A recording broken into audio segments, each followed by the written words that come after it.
এই অহংকারী ডাক্তারটি এক ভয়ানক অ্যাক্সিডেন্টে নিজের দুই হাত হারিয়ে ফেলেছিল, কিন্তু হাত ঠিক করতে গিয়ে সে নিজেই হয়ে ওঠে মহাবিশ্বের সবচেয়ে শক্তিশালী জাদুকর। আজ আমরা কথা বলছি মার্ভেলের সুপারহিট মুভি ডক্টর স্ট্রেঞ্জ নিয়ে। গল্পের নায়ক স্টিভেন স্ট্রেঞ্জ ছিলেন পৃথিবীর সবচেয়ে জিনিয়াস ও ধনী নিউরোসার্জন, কিন্তু টাকা আর অহংকারে অন্ধ স্ট্রেঞ্জ একদিন রাতে গাড়ি চালানোর সময় মারাত্মক দুর্ঘটনার শিকার হন, যার ফলে তার দুটো হাত চিরতরে অকেজো হয়ে যায়। মেডিকেল সায়েন্সের সর্বোচ্চ চেষ্টা আর কোটি কোটি টাকা খরচ করেও যখন কোনো ডাক্তার তার হাত ভালো করতে পারছিল না, তখন স্ট্রেঞ্জ মানসিকভাবে পুরোপুরি ভেঙে পড়েন।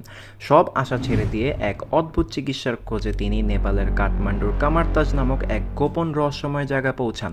সেখানে সে দেখা পায় এক আধ্যাত্মিক নারী গুরু এনশিয়েন্ট ওয়ানের। বিজ্ঞান মনস্ক স্ট্রেঞ্জ প্রথমে তার জাদুকে সস্তা ভণ্ডামি আর ভুরু আঙ্গুলের খেল বলে উড়িয়ে দেন, কিন্তু তখনই এনশিয়েন্ট ওয়ান এক জাদুকরী মন্ত্রে স্ট্রেঞ্জের কপালে এক তীব্র ধাক্কা মারেন এবং তার আত্মাকে শরীর থেকে আলাদা করে দেন। এরপর স্ক্রিনের এই ভিজুয়ালটা খেয়াল করুন, কিভাবে স্ট্রেঞ্জের আত্মাকে মাল্টিভার্স, টাইম ডাইমেনশন আর জাদুর এক অবিশ্বাস্য কালারফুল দুনিয়ার ভেতর দিয়ে ছুড়ে দেওয়া হয়। এক ধাক্কাতেই স্ট্রেঞ্জের পুরো অহংকার ধূলিসাৎ হয়ে যায়। নিজের ভুল বুঝতে পেরে স্ট্রেঞ্জ সেখানে জাদুর কঠিন সাধনা শুরু করে। প্রথম সে একটি ছোট পোর্টালও তৈরি করতে পারছিল না, কিন্তু তার তীব্র জেদ আর আই অফ আগামোটো তথা টাইম স্টোনের রহস্য ভেদ করে সে অল্প সময়ে জাদুর দুনিয়ায় এক মাস্টারমাইন্ড হয়ে ওঠে।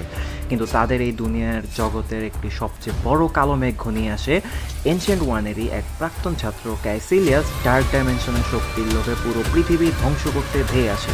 মুভির এই মিরর ডাইমেনশনের যুদ্ধটা দেখুন, যা সিনেমা ইতিহাসের অন্যতম সেরা সিনেম্যাটোগ্রাফি, যেখানে পুরো নিউ ইয়র্ক শহরের আকাশচুম্বী বড় বড় বিল্ডিং, রাস্তাঘাট আর গাড়ি জাদুর প্রভাবে কাচের মতো ভেঙে চুরমার হয়ে একে অপরের ওপর অবাস্তব উপায়ে ভাঁজ হতে শুরু করে।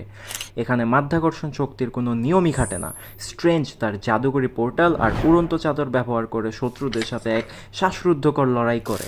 লড়াইয়ের এক পর্যায়ে গুরু এনশিয়েন্ট ওয়ান মারা যান এবং পুরো পৃথিবীর দায়িত্ব চলে আসে স্ট্রেঞ্জের কাছে। মুভির সবচেয়ে মহাকাব্যিক আর বুদ্ধিদীপ্ত পার্ট আসে এর ক্লাইম্যাক্সে, যখন ডার্ক ডাইমেনশনের সর্বশক্তিমান ঈশ্বর এবং পুরো মহাবিশ্বের সবচেয়ে ভয়ানক ভিলেন ডোরমামু পৃথিবীকে আস্ত গিলে খেতে মহাকাশ চিরে সামনে আসে। স্ট্রেঞ্জ খুব ভালো করে জানতো গায়ের জোরে বা জাদুর শক্তিতে এই মহাজাগতিক দানবকে হারানো কোনোভাবেই সম্ভব না।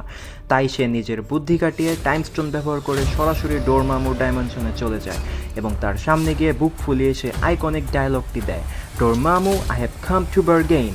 ডোরমামু এই তুচ্ছ মানুষের কথা শুনে রেগে আগুন হয়ে এক হিংসী স্ট্রেঞ্জকে পুড়িয়ে পিষে মেরে ফেলে, কিন্তু ঠিক তখনই শুরু হয় আসল ম্যাজিক। সময় আসলে রিওয়াইন্ড হয়ে আগের জায়গায় ফিরে আসে আর স্ট্রেঞ্জ আবার জ্যান্ত হয়ে বলে, Dormammu, I have come to bargain. মূলত স্ট্রেঞ্জ তাকে একটি অনন্ত টাইম লুপের ফাঁদে আটকে ফেলেছিল। ডোরমামু তাকে আগুনে পুড়িয়ে কেটে টুকরো টুকরো করে হাজারবার মেরেও একসময় অতিষ্ঠ হয়ে হার মানে।